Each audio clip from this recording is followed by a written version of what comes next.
Welcome to the Cripescast. I'm your host, Charlie Behrens. We are powered by Everlight Solar. Here's today's episode.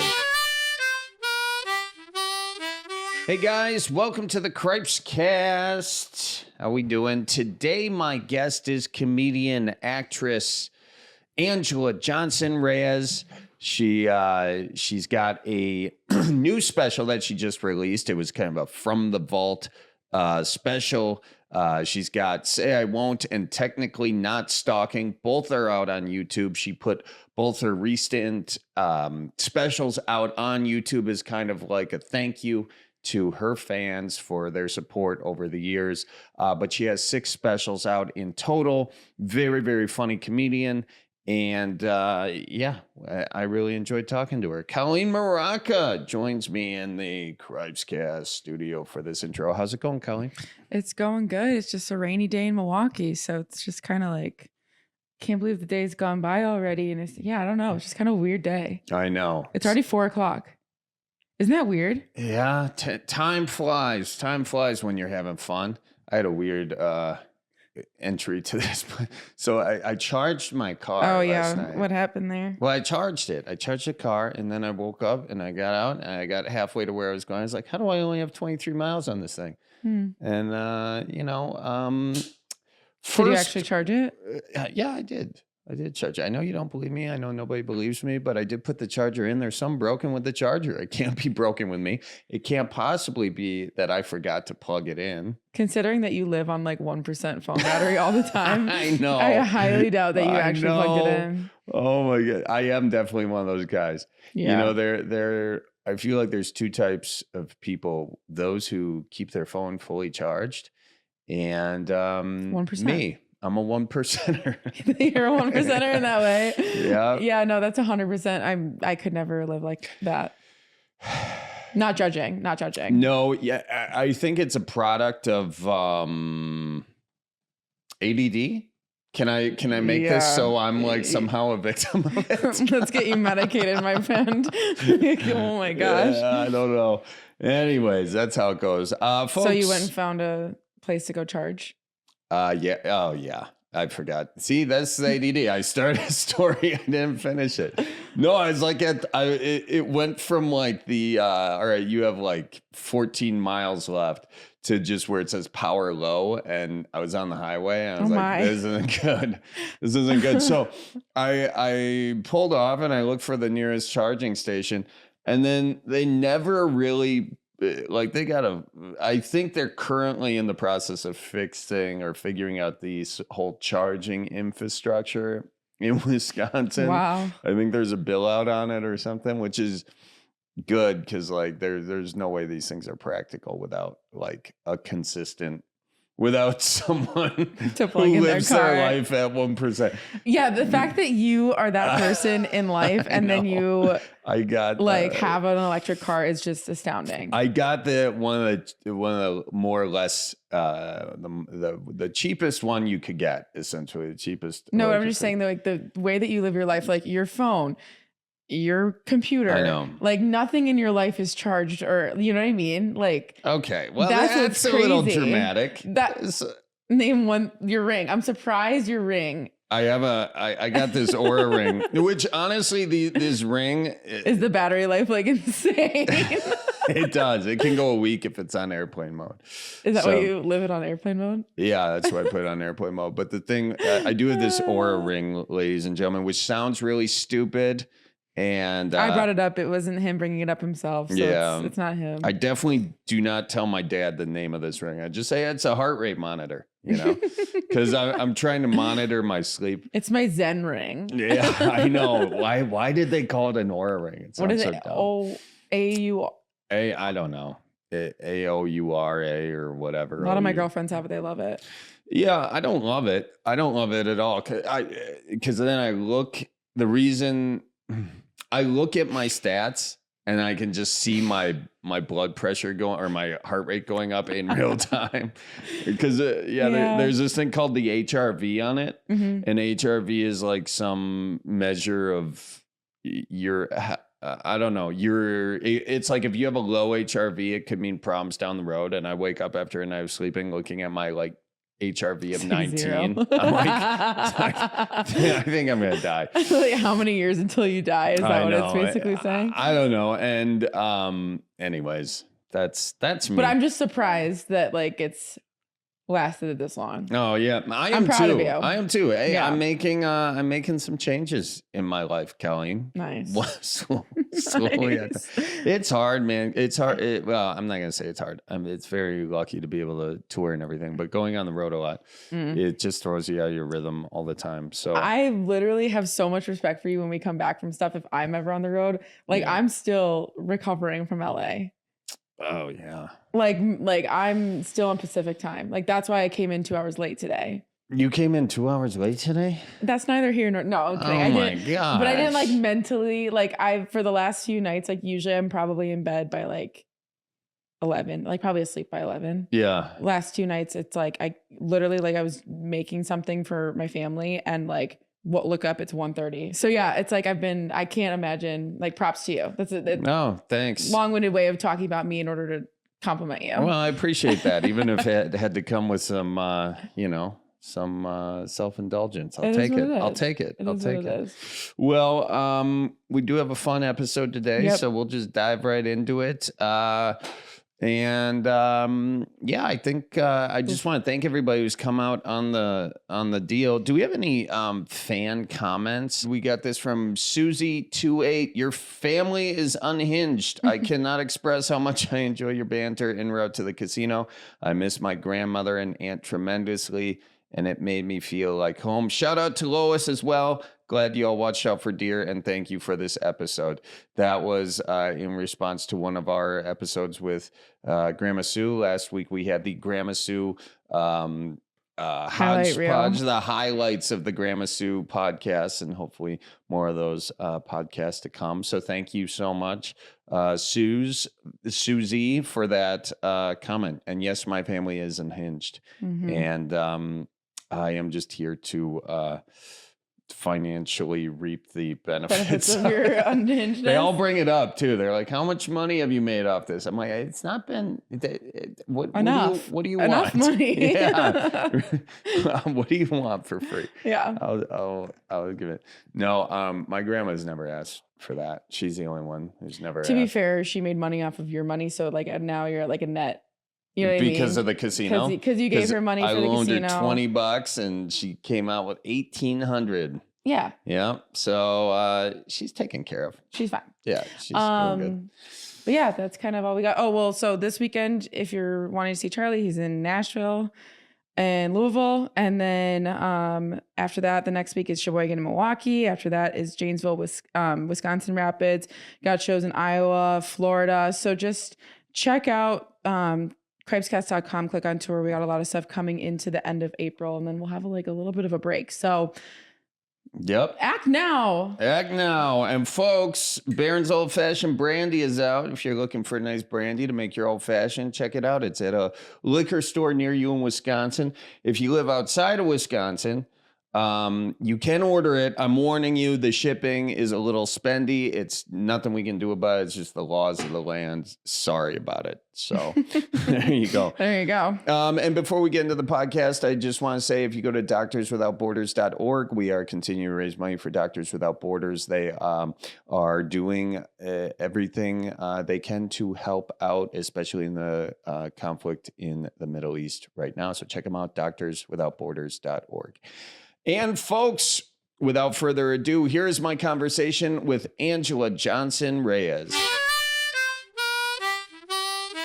You were just in Milwaukee at the Improv, right? Yes, I was. My first time there at that club. How'd you like that? I liked it. It was a beautiful club. I'll be honest, the crowds were different than what I'm used to. Oh, yeah? Not as good? That's usually something you say when the crowd's not that good. Listen, I'm not trying to put Milwaukee on blast. I'm sure they thought they were amazing. You know how you never know you're in the bad crowd? Anytime I go to a live show, whether it's on Broadway or theater or a comedy show, a concert, I always am wondering, like, I wonder if I'm in a good crowd or a bad crowd. Like, you don't know. All you know is, like, I'm having a good time, but I don't know if the artist is like, I can't wait to leave this city. I know. And I feel like if you as the crowd can tell that the artist is feeling that, then it's just a snowball effect right there. It's just cascading. Yeah, because you can't be like, what's up with you guys? Are you? And then they get better. They don't get better. All you do is you get it off your chest. Yeah, I know. I don't think I've seen some people just, I think if you go down that road, you just have to roast the crowd until they're back on your side. Right. Exactly. I mean, sometimes just going full into crowd work at those points and just canceling 10 minutes of your material and then finding an entry point back in the material could be the move. Yeah, if I was believed in myself that much with crowd work, I'd totally do that. But I know, that's really the trick. I don't know, for the record, that I believe in myself that much with crowd work either. So I feel you on that. What like wasn't feeling right? Were there just certain jokes that like hit in every room and didn't even hit in this room? Was it that bad of a crowd? Is this like top 10 worst audiences? I'll tell you what I said in my green room after the first show. I said, and this was like just to my opener and my road manager. I said, this is probably the worst audience I've had in years. Like I don't remember the time that I couldn't get an audience to wake up for the whole show. Wow. Like, there were moments throughout the show where they would give me a good laugh, but for the most, and they thought they were having a good time. Like I'm looking in the audience and like, there's people like thinking they're having a good time, but they're just like, and I'm like, okay. At one point I go, all right, Milwaukee, I'm trying to figure you guys out. I'll figure you out. And that was it. And then here's the thing. Typically, if a crowd is giving me like no energy, it sucks my energy right out and I come down and I'm like, oh, you're not doing energy? Well, subconsciously, neither am I then. So now we're both at a level 2 and we're going to rock this show at a level 2. And even my voice comes down a little bit.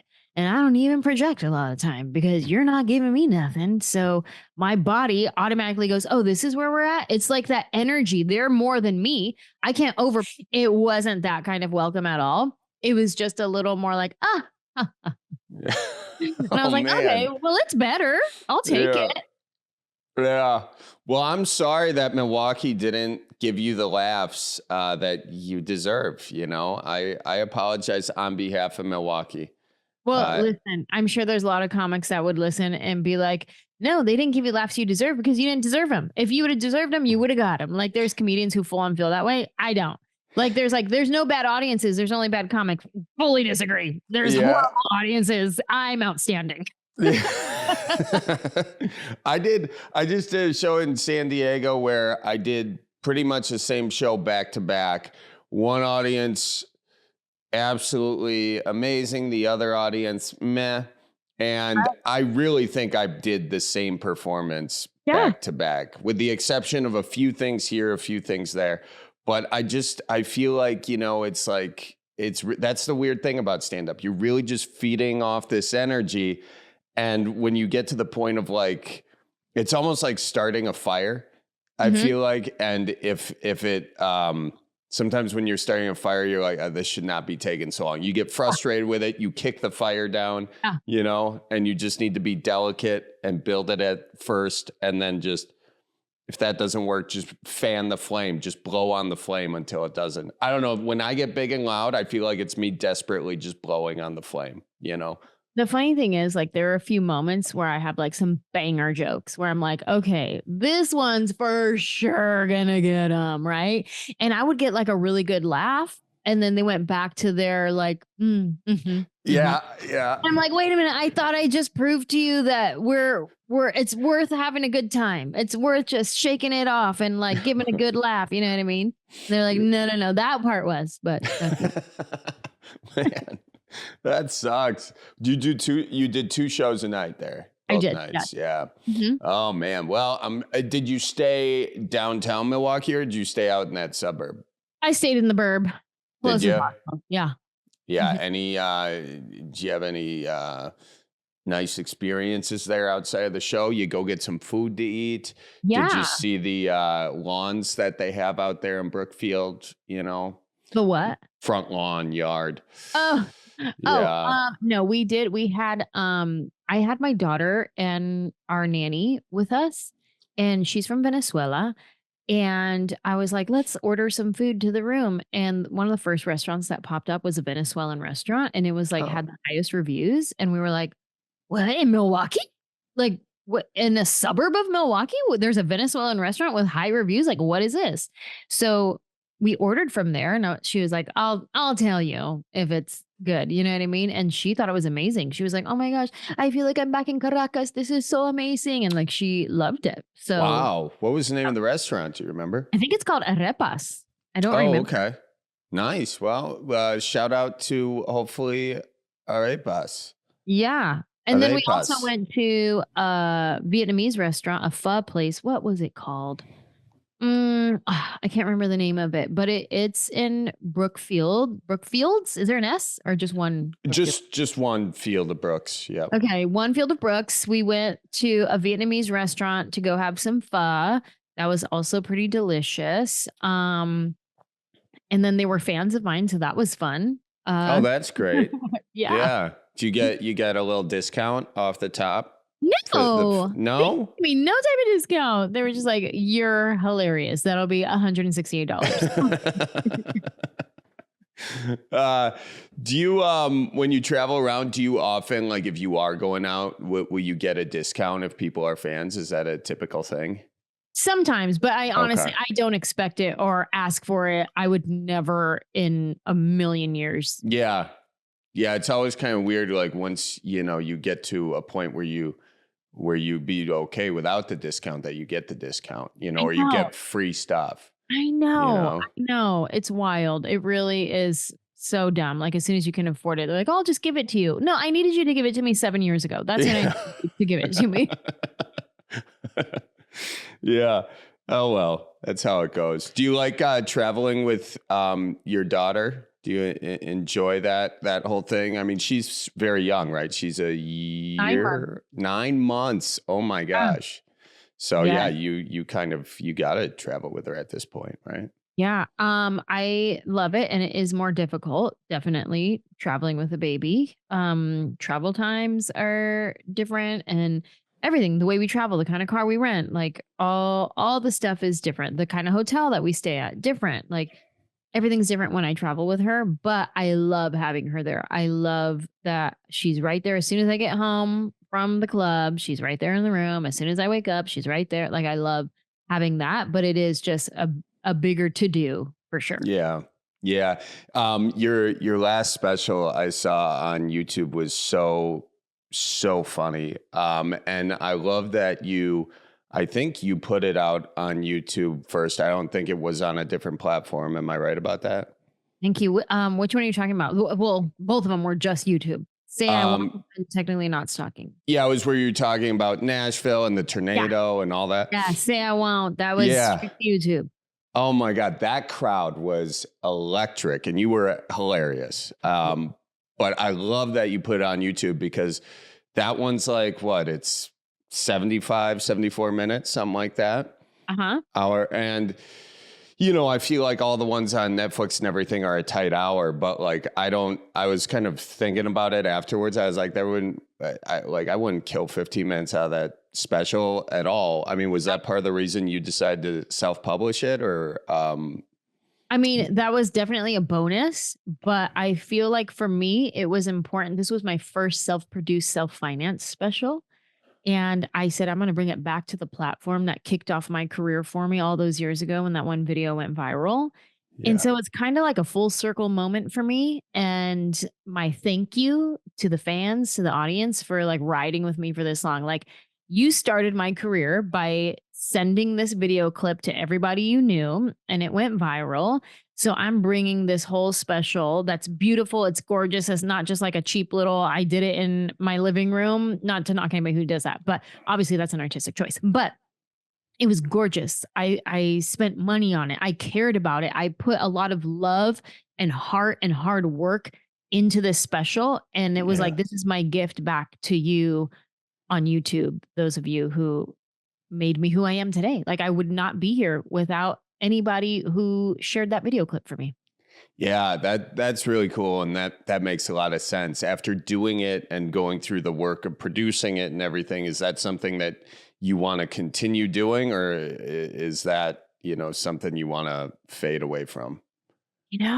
It's an interesting conversation for sure, because if I look at some of the numbers that are like on Netflix and numbers of what I'm doing, like it's pretty similar. Yeah. And so I feel like the reason that you do Netflix is for the name, it's for the clout, it's for the, like everyone wants to say like Netflix backs them and is behind them. And then at the same time, there's also, oh, you like this special, you might also like this one. Like people know to go to Netflix for comedy. So if somebody's like, I'm in the mood for stand-up, let's watch somebody new, they're going to go to Netflix first. You know what I mean? So you'll definitely be introduced to more people than YouTube would. Like YouTube, it starts with your fans and your fan base. And depending on like what you're talking about or like what the algorithm feels like doing that day, then it'll pop you up in like new people. There's definitely a lot of people commenting on my special that are like, I've never heard of you. You just popped up in my feed. I'm so glad you did. Like, I'm going to go watch all your videos now and stuff like that.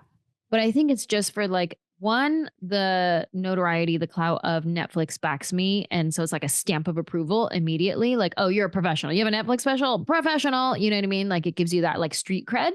Yeah. And then there's the, new people are going to find you because that is the place to go if you want to see stand-up comedy. That's where you go. Right. Yeah. I've always kind of thought about that too. I produced my special, and the reason I produced it is because nobody else was going to produce it, and then you've had specials, like 6 specials, something like that. And you've had several other people do it. So to go back to YouTube, I was curious. And that makes a lot of sense. That's a very cool thing for you to do and to give back to the fans like that. And yeah, 4 million views. Congrats on that. Super cool. Super cool. The tornado bit in there was especially funny because you kind of incorporate a bit on the junk drawer and all that, and those really small nuances of just things that we can all relate to, but are also kind of hyper specific to sort of the middle of the country. Yeah. It's basically moving to Nashville. How did that change you comedically at all?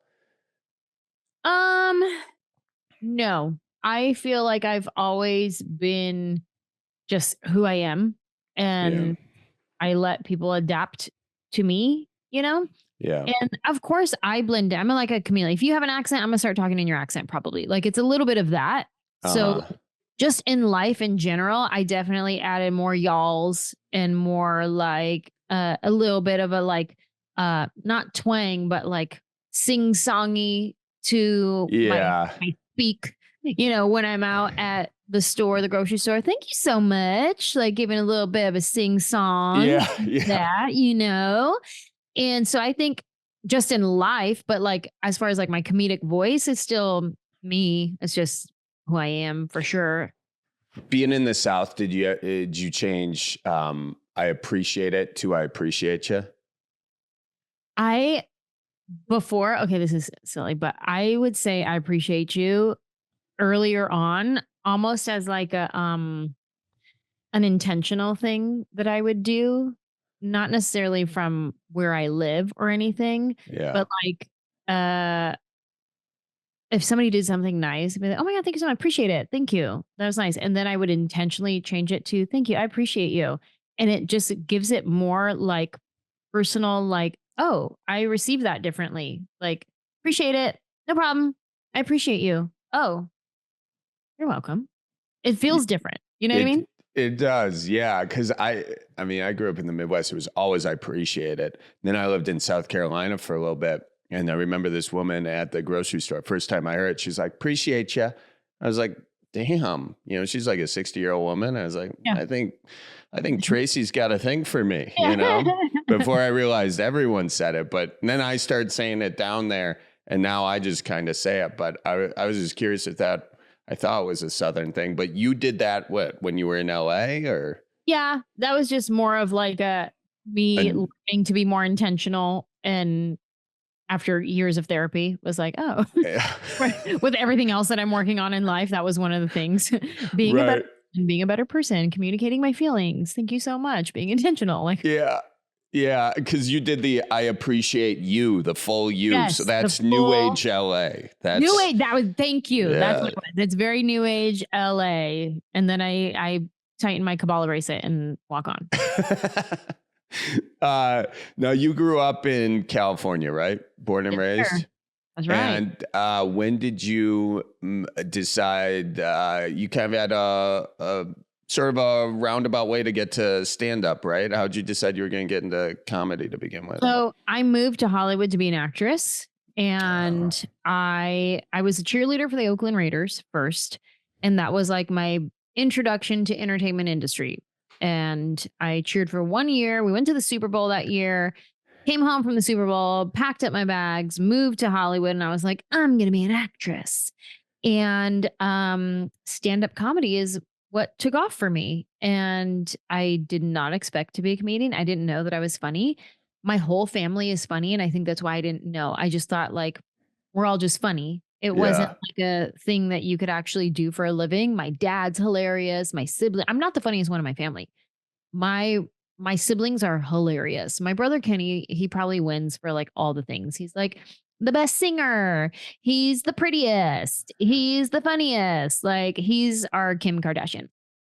And then there's like my other brother. He's funny too. Like, he's so quick witted. He has the puns. Like, he's one of those pun guys, and he's just like so quick with it. So I'm not even like the funniest one in my family. I'm just the one who learned how to make a living off of being funny. And I took a joke writing class, and not because I was trying to do it for a living. It was just because it was a free class at a church on Tuesday nights. And I was like, sure, I'll do it.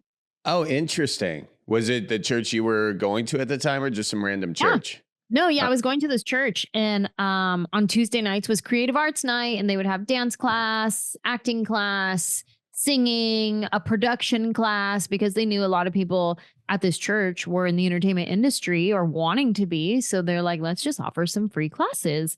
So that's what they did. And then I was in the acting class, and we would do improv games in the class, and I was funny in the improv games.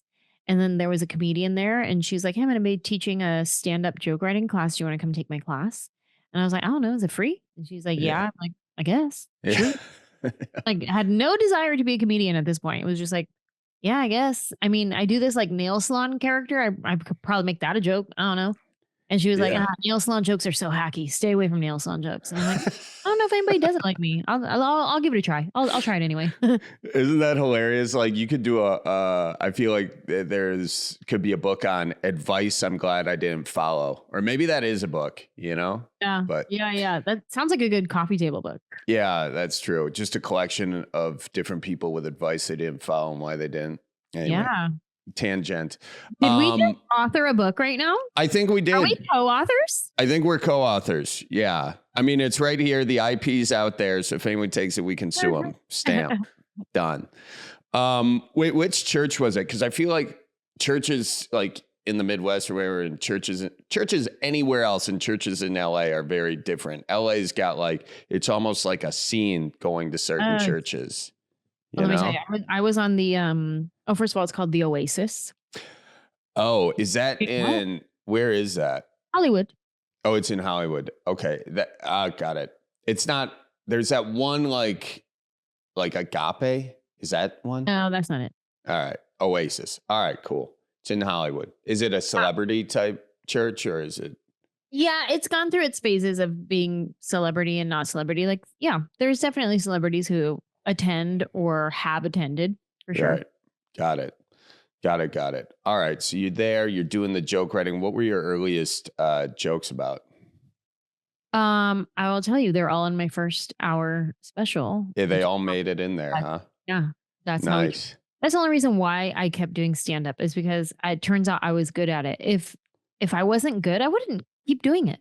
I would have moved on, because I didn't want to be a comedian. I wanted to be an actress. So if like I got on stage and I was doing jokes and nobody's laughing, I'd be like, oh, moving on. Sorry. Apologies for trying to do this. My bad. But the jokes that I wrote in my class were about my name, my opening joke of my first hour special about Anjelah Johnson, and it's not Mexican, Anjelah Johnson-Reyes, and that whole thing. Like I wrote that name joke in my class. I wrote a joke about my Tia Mary, my grandpa. I wrote my nail salon joke in the class. So yeah, that's it's really interesting because a lot of times you'll hear like, I mean, I came up doing kind of the open mics in LA, and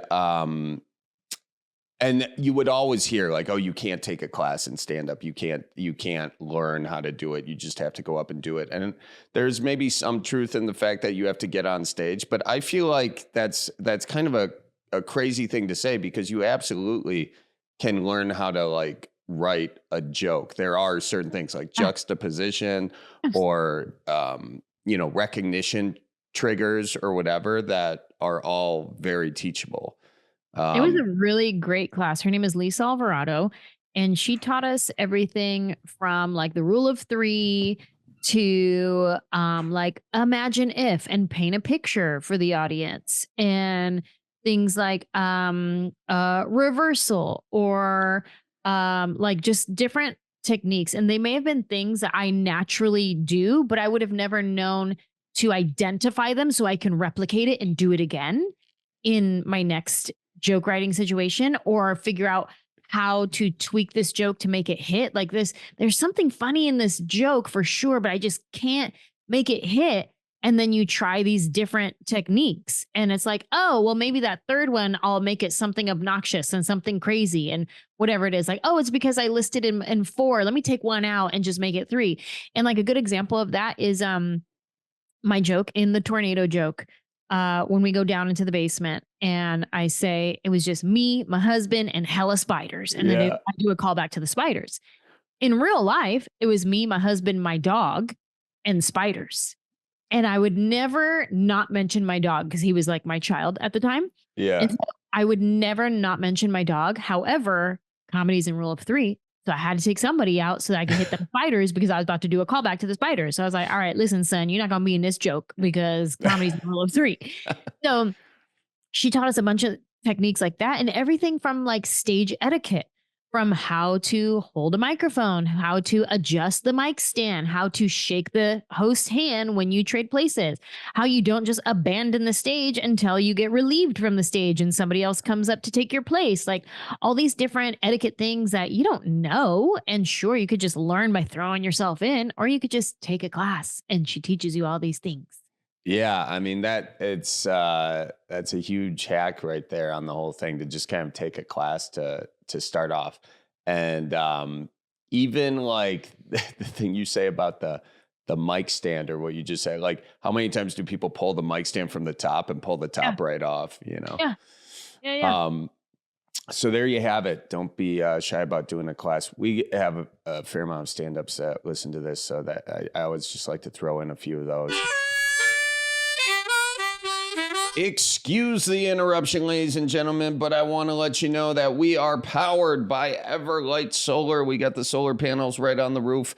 If you want to protect the environment and protect your pocketbook, your dollar bills, call Everlight Solar or go to everlightsolar.com. Get a free consultation if solar panels are right for your home and if it makes economic sense for you. Check them out, everlightsolar.com.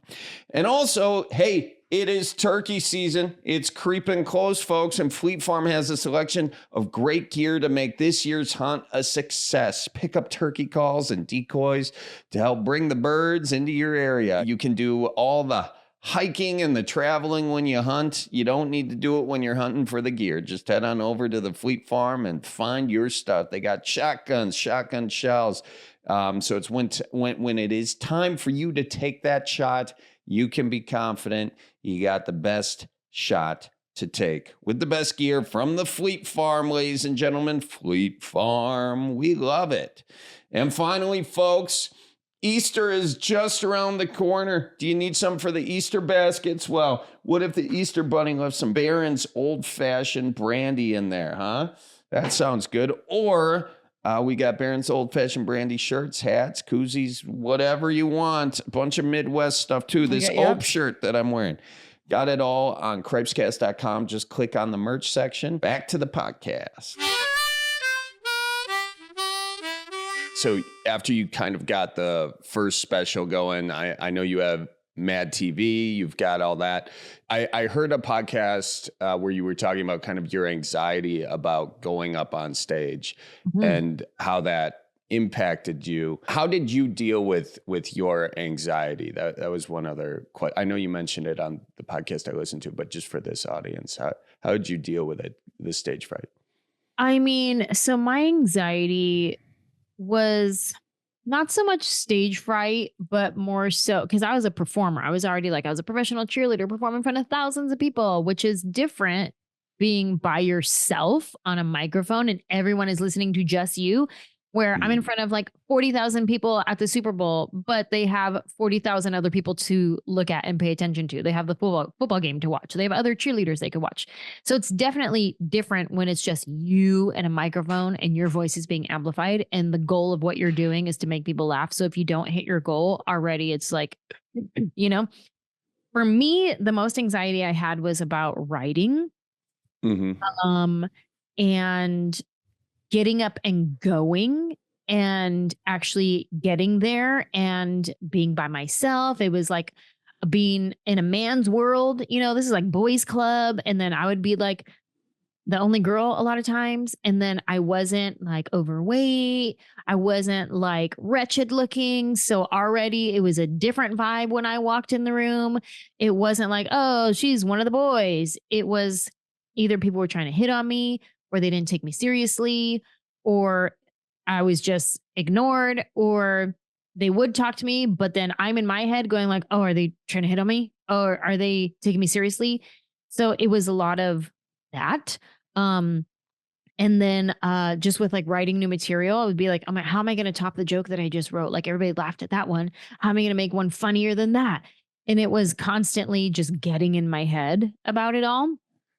And then there's just plain anxiety that has no identifiable source. It's just anxiety in my chest, in my neck, in my throat, and in my stomach. And I can't even identify what it is, but it's there. So anytime I would okay, I got a set at the Improv at 8 p.m., not my show, but I'm doing 10 minutes at the Improv on Thursday, I would have diarrhea all day long because I was just anxious about it. And it was going to be fine, but I just knew I was going to be driving by myself.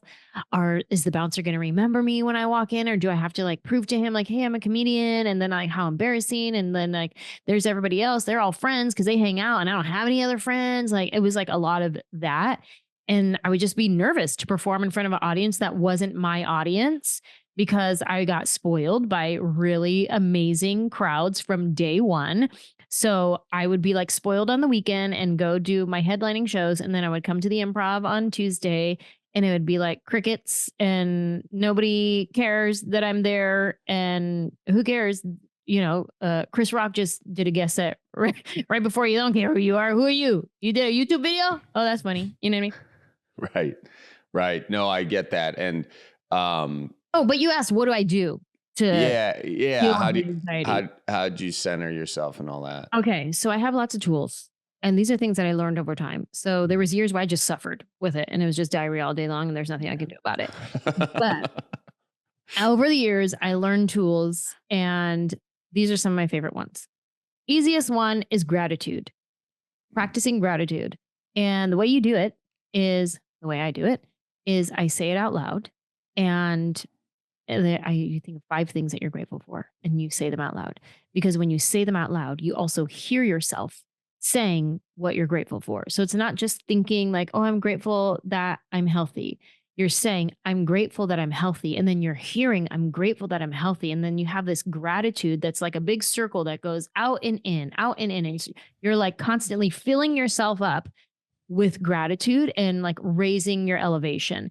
And, Jen Sincero wrote a book that I loved. It's called You Are a Badass. And that is where I learned this gratitude technique. And it's just this constant like circle of gratitude. Even when you tell a joke, like when you say a joke and they laugh, that's their thank you to you for saying the funny thing. And then you say another joke and the laugh is another thank you. And it like raises the elevation in the vibration in the room.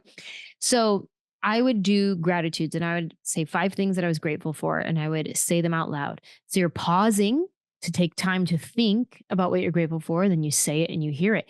And not only that, I would do it with my whole green room, whoever was in the green room at the time, my opener, road manager, if the waiter's in there, like whoever's in the green room, we're all going around the room and everybody's saying something that you're grateful for because we're all going to raise the vibration in the room right now because something's off. And even if it wasn't me having anxiety, but I could see my opener was super anxious, I'd be like, yo, your energy is affecting me right now. So we're all going to pause and we're going to do gratitudes because we got to shift this energy right now.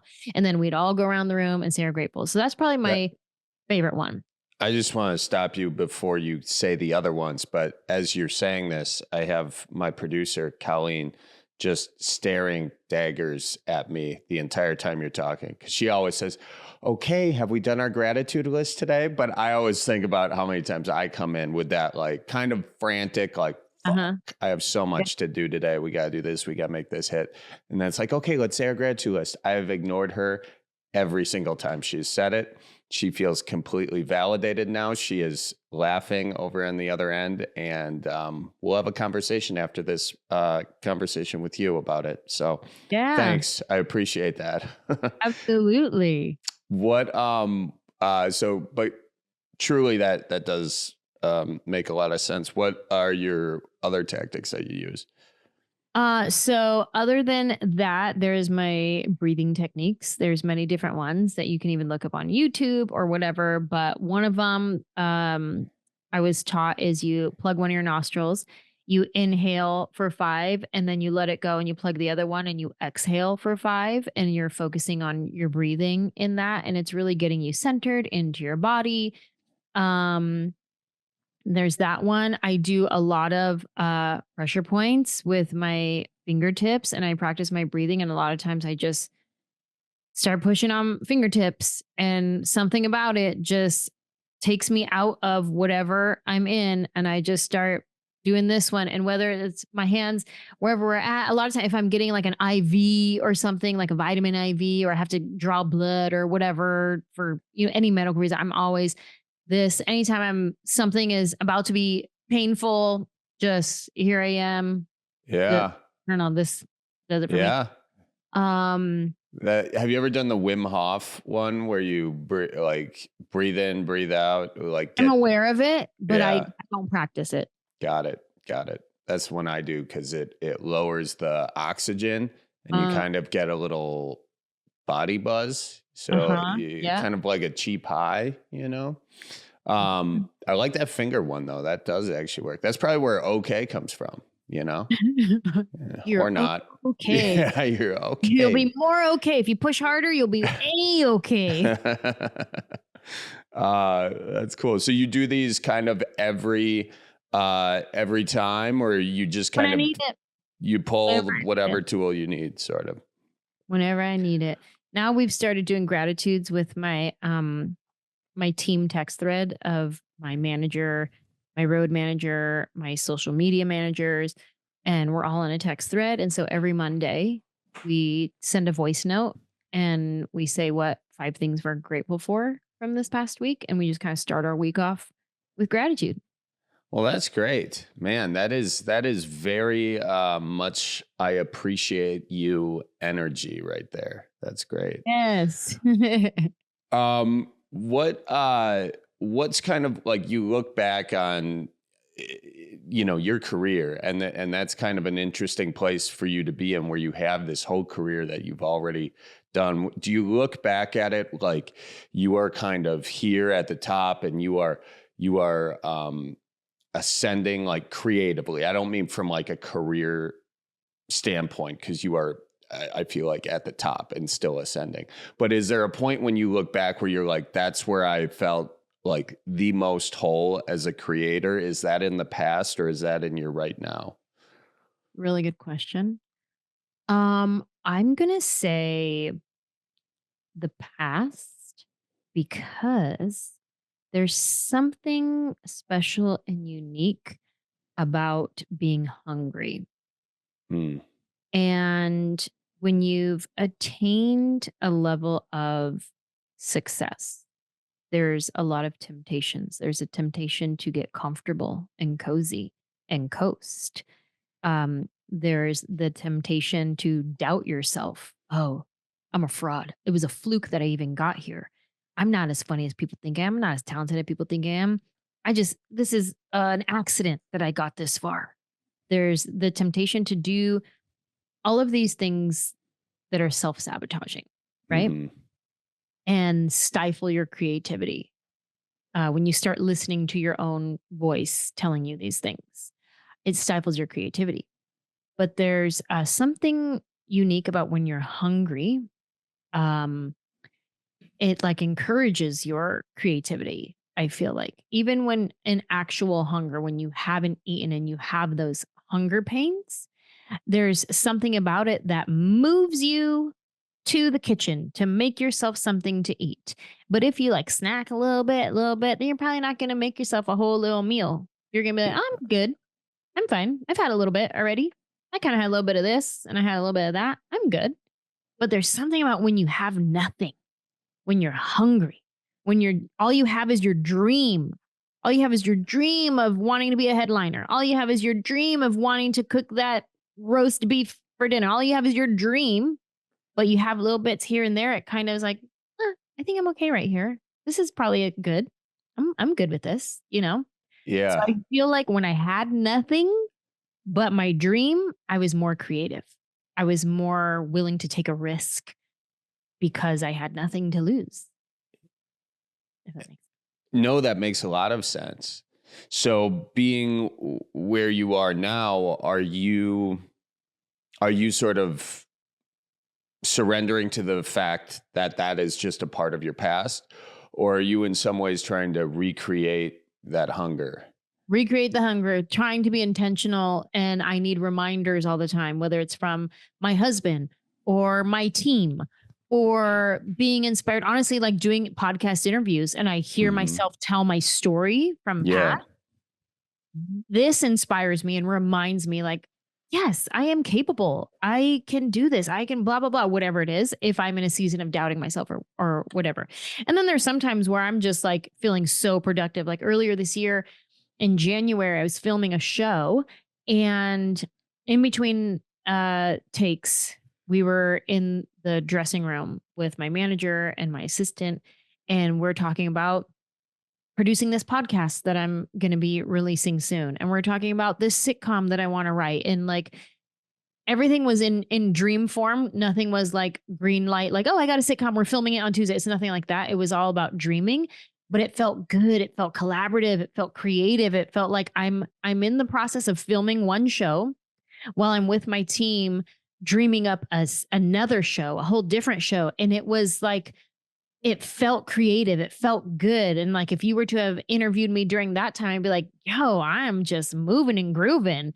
I'm killing it. I'm crushing it. Like I'm dreaming, I'm vibing. Like, what if my character was like this and all these things? But then there'll be times where I don't really have much going on. And I'm just like kind of in the process of maybe writing new material.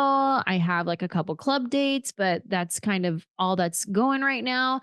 Then I get into that place of like, man, I don't know. I created a show 7 times already and they told me no. Yeah. I pitched the show to NBC, ABC, CBS, Fox, everybody. They all said no. It's whatever. Okay, but so and so wants to work with you. Okay, that's fun. But I just finished working with America Ferrera and Kevin Hart, and they still said no to me. So it's whatever. You know what I mean? Like sometimes I'll get in that place. And then other times I'm like, yeah, let's write a show. It's ebbs and flows, Yeah, no, I feel that for sure because yeah, you constantly are in this place of, oh, maybe I just got lucky. Like you write a show, maybe it takes I've been working on like one show for 4 years. I'm like, oh, maybe it just wasn't meant to be, but it's like, or maybe just the right person hasn't seen it yet or whatever to keep you in that, because I feel like the industry is changing so much too now. They're green lighting less things. So much more is self-produced. I think there's more here to keep you kind of in that deal of where I can do it. But yeah, it does definitely ebb and flow, you know? And then do you find too that as you get maybe more money and more fame, that it's harder for you to go out and be maybe a real person, and therefore you kind of isolate a little bit more? Has that been part of your journey at all? No. I've always been a homebody, so I always like to stay home. And then add to it that I travel for a living, even more so I just want to stay home. So like my husband's like, babe, let's go on vacation. Let's go to Europe. And I'm like, I just got back from Indiana. Like, I don't want to go anywhere. I want to be home in my own bed, in my own shower, in my own kitchen. Like, I don't want to go anywhere. So I've always been a homebody, and that's something I've had to like really like wrestle with myself, and getting out of the house and making sure I'm still doing things that are not work related, but not because I'm like famous or somebody's going to recognize me or anything like that. Right. No. I got you. I did want to ask, I was going to ask earlier when you were talking about family, but I'm right in the middle. My sister, she's the oldest, then me, then my brother Kenny, and then my brother Sonny. And then I have a half brother from my dad who's 10 years older than me. That dynamic of sort of the middle child, then that even plays in more. Do you think that like impacted your sort of your kind of rise and your interest in having other people sort of laugh at you? Do you think that made you kind of a comedian in some ways, or not so much of an impact? I don't know that it's middle child syndrome. If anything, like I said, like all my siblings are funny. I think it's just having siblings for me, and like bouncing things off each other, playing off each other, and watching our dad do that, being, zingers in the conversation. I think for me, it's just the fact that I had siblings. I don't know if it's where I line up in the matter, but I definitely feel like, and I have one child. I didn't even want any children at first, and then I decided to have one. And then the idea of having one child blows my mind because I grew up with siblings, but I'm like, oh man, I don't know if I could do this again. But I would love for her to have siblings like I did, but could somebody else do it, Yeah. Because you even mentioned in your special that, and was there a certain thing that made you want to decide to have a child? COVID. Yeah. It was after being home and we were all in lockdown. Nobody was touring. Nobody was filming TV shows or movies. Everybody was home. And when I was home, I finally got to enjoy the fruits of my labor that I had never done before, because I've constantly been on the road, traveling, working. So like I had this beautiful home with a balcony that overlooked the city, and I never even put furniture out there to even enjoy my balcony because I was never home long enough to do it. And then finally I was home for a whole year, and I put furniture out there.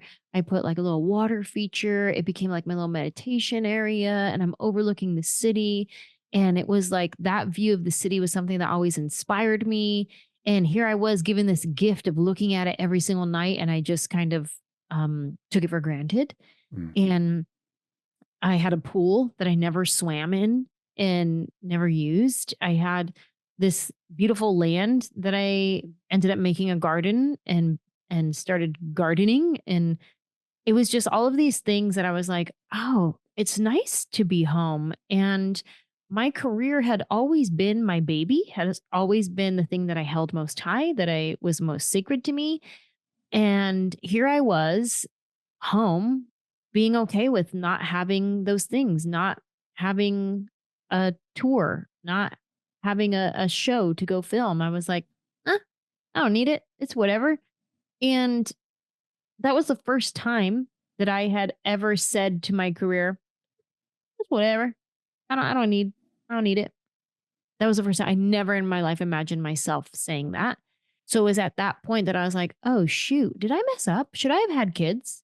Because I remember all my friends and family telling me how kids are the most fulfilling thing, more so than a career. That kids are the most fulfilling thing that you could ever do with your life. And I would always be like, okay. But it was at that moment that I was like, uh-oh, what if I messed up? What if I should have had kids? And that's when I started looking into it, seeing like, do I even have options? I was 38 at the time. So I was like, wait a minute, do I even have options? Do I have eggs left? I don't know. And so that started my whole journey of figuring out if I was even capable of having kids. And then here I am now, 41, and I have my 9-month-old. Well, congratulations. That's Thank so you. awesome. Is there anything about being a mother? I'm sure there's a lot, but what's been the most surprising thing about being a mom that you wouldn't have expected? I mean, I don't know that I wouldn't have expected. Like I did expect it, but it's just a whole different thing is how tired I am. And how worth it is. And all my friends used to say that. I even have a joke about it in my technically not stalking special where I talk about my friend Maya. She would tell me like, oh, Mateo has an ear infection. Noah has the flu. She's throwing up all night. Then I have to wake up at 5 a.m. to go to work. And then I got to go pick one of them up from school with hand, foot, mouth disease, whatever that is. But it's so worth it. And I would always be like, you are crazy. That does not sound worth it to me. No, thank you.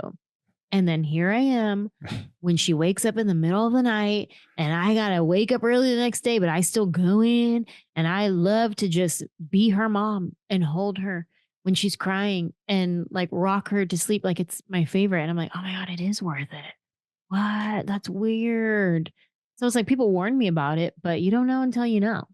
Yeah. Yeah. Do you find now as a mom and kind of like being in the realm with other moms that you have sort of a whole new host of material? Is that part of what you're currently touring with right now? Some mom stuff or? I'm definitely talking about my experience thus far in becoming a mom in my 40s. I think as my daughter gets older and starts to do more things, I'll be able to like pull from that for material, but she's still kind of just like a baby. And early on, she was just a blob. Like, what? She's not doing nothing for me to talk about. You know what I mean? So right. I think as she gets older, I'll definitely have more things to be like, you know what my daughter said to me? And here's my whole next hour. You know? Yeah. Well, that's really amazing. It's a great story and congratulations. Very Thank happy you. for you. Thank you. Where do you, we're kind of wrapping it up at this point, but before we do, I kind of want to figure out where do you sort of see, like, where is your passion and energy taking you now? You mentioned the podcast, you mentioned some shows, obviously stand up, but where's your passion pointing you? Well, I moved to Hollywood to be an actress and I'm still trying to be an actress. So I would love my dream, like my biggest dream in life is to have my own multicam sitcom one day. That's my biggest dream. And then every time I want to pitch a show, they're like, oh, multicam sitcoms are like old news. Nobody's doing multicam sitcoms anymore. And I'm like, yeah, but I still want to do one. So that's my dream, is to one day be able to do a multicam sitcom. I would love it. I started as an extra on Friends. And Nice. if I could just go back and have my own Friends, that would be incredible. I would love it. I feel like there's going to be a Friends Redux. I mean, that's sort of the way Hollywood does it. Is there one in the works now? Have you heard of one? Not that I've heard. No. Well, maybe you make one. I don't know. But I do know what you mean. Yeah, there are no real multicams anymore. It is an older style, but I feel like there's a way to kind of bring it into kind of the YouTube generation, you know? I don't know how you do it, but I don't know either, but we'll do it and we'll put it on YouTube. Yeah. We're offering books. We're doing multicams on YouTube. Look at us. This has been a pretty podcast. Yeah, it has. Well, thank you so much for coming on. I really appreciate it. And where can people see you? Where are you touring next? Go to my website, anjelah.com, anjelah.com, and you can see where I'll be at from, in Indiana. I'm doing Fort Wayne next weekend. Not this weekend, but next weekend. I don't know when this podcast comes up. It's probably next week. Okay, so if I already did Fort Wayne, I'm sorry you missed me. And then where else am I going to be? You know what? I don't know. Check my calendar. I'm kind of all over the place this year. And check out my specials. My special Say I Won't is on YouTube, and I filmed it in Nashville, and I released it last year in May. So that's my most recent one that I filmed. Then I just released a special a few weeks ago, but this one was actually from the vault. I recorded it and I never released it. It was just kind of sitting in my vault, and I decided I was going to release it to the world. And so that one just came out a couple weeks ago. It's called Technically Not Stalking. So it's the most recent one to come out, but the material is from my 2019 tour that I did. So you can go check that out as well. They're both on YouTube. Awesome. Well, thank you so much for coming on. This was a real delight to talk to you and get those meditative tactics and the gratitude list. So that's my big takeaway. So thanks. Thank you. Thanks for having me. I appreciate it. You bet. Absolutely. I appreciate your time. And have fun with, tell your husband and your baby I say hi. All right. I will. Thank you. Bye. All right. Bye-bye. Folks, that is it for this week's episode of the Cripescast. Huge thanks to Anjelah. Callen, where can people find her? On Instagram, she's Anjelah Johnson, ANJELAH Johnson, the way you think you'd spell it, with an O-N. And then she's online. Check out her website. She's got all of her specials there. She has all of her tour dates. Go to anjelah.com. Pretty straightforward. There you have it, folks. All right. Well, thank you all for listening. Callen, thank you for producing this episode. Shout out to Hannah Milos for editing, and thanks to all of you for listening. It means a lot, and I hope you all watch for deer. You have to say, I appreciate you. Remember? Yeah, that's right. Yeah. I appreciate you. I do. Look at you. You didn't say yeah. You said you. That's I know. Good. I thought about Good it. Good job. Yep, that's a callback. All right, we'll see you guys next week. So roll out the barrel and get the band brewing. Life's got you down, just keep her moving. It's on Wisconsin, the Badgers say it's the old Wisconsin Jubilee. You know, sometimes when you're ice fishing, you put your foot in the walleye hole and go ass over tea kettle and you think you're done. No, you gotta keep her moving.